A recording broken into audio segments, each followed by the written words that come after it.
Hello everyone and welcome back to my channel. Today we are talking about Cyberpunk 2077, a game that I was originally going to get. Now the CEO of CD Projekt has sent out an apology video of how the Cyberpunk massacre happened and what happened. So right now we're going to look at that video and react to it now. And after this I'm going to give my thoughts and tell you what I think about the apology. So with all due respect, let's get to it.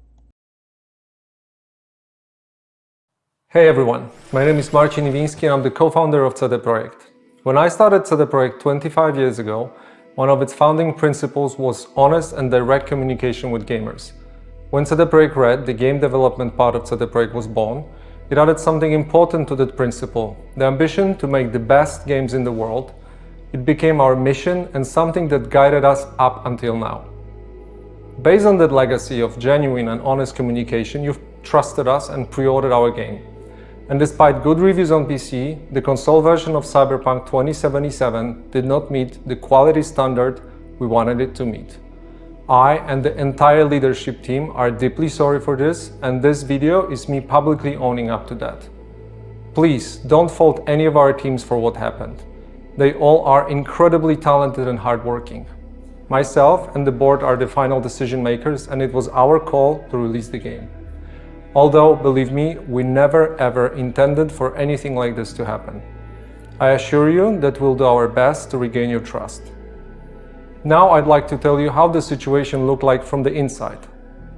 Cyberpunk 2077 is huge in scope, and I'm not only talking about quests or things you see at first glance. I'm talking about a multitude of custom objects, interacting systems and mechanics. In the game, everything is not stretched out over flat terrain where we can make things less taxing hardware-wise, but condensed in one big city and in a relatively loading-free environment.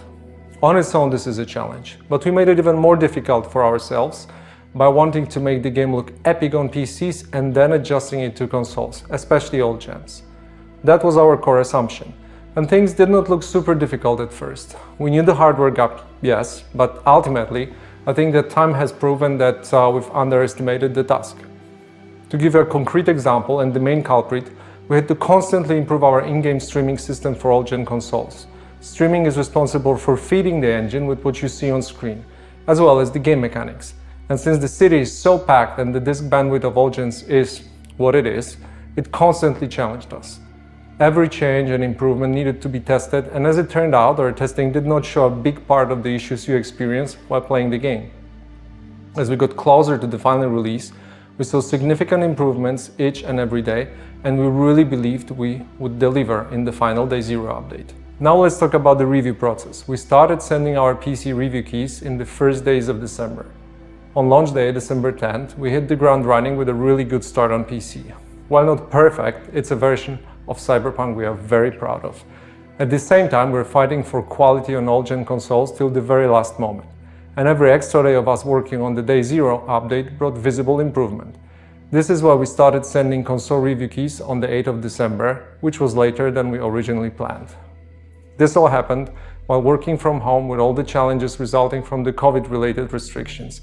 A lot of the dynamics we normally take for granted got lost over video calls or email, and we took that hit too.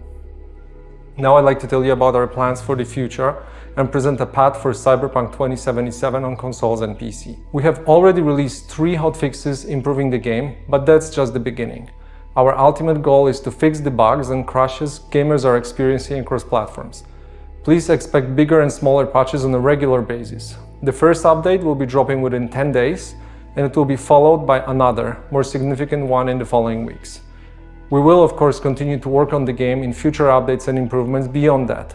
Our big plans for supporting Cyberpunk in the long term did not change.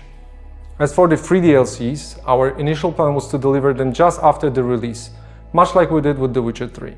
We decided to focus on the most important fixes and updates first, and we'll be releasing the DLCs afterwards. Expect more information in the upcoming months. For those of you playing on next-gen consoles in back compatibility, you can still expect the free next-gen update for Xbox Series consoles and PlayStation 5 arriving in 2021. We are aiming at the second half of the year. I'd like to end this video by assuring you that we treat this entire situation very seriously and are working hard to make it right. The guiding principles of our company are still core to what we do. We still want to make amazing games and have an open communication with you, our players. For now, our immediate focus is to work hard on making sure you enjoy Cyberpunk 2077 regardless of platform.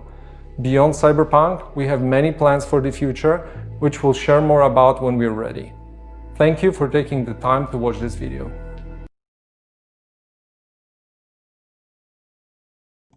Okay, now while I skimmed through this video, I remember when I was walking into the store, I was at my local Walmart, and I was talking to a good friend of mine by the name of Dreamcast guy. I was like, look, I got a PlayStation 4 Pro. Should I purchase this game now because I really want to play it? And he told me no, because in the state that it's in now, it just wouldn't really be worth it. Like, like at release, they did some of these hot fixes, but some of these hot fixes made it worse. There were still hot crashes, and I don't think these hot fixes really did anything. And now they had hot fix 1.1 and 1.2, in 2021, but when in 2021. And then you got the free DLCs coming, then you got the next gen upgrade coming, within 2022. I think in 2022 nobody's going to even care about this game anymore, and they'll be moving on to new games and new projects just coming out. Fixing this game may be too little too late, but that actually might be the time they need to make Cyberpunk 2020. I don't know why I keep saying 2027 to make Cyberpunk 2077, the great date that it is. But, at least this company is going in the right direction, making an apology to what happened with COVID 19 and everything. And, I believe that if more companies did stuff like this, they might get my respect. But this is my reaction to the Cyberpunk apology video. I do think that in the long run they're going to change things for the better.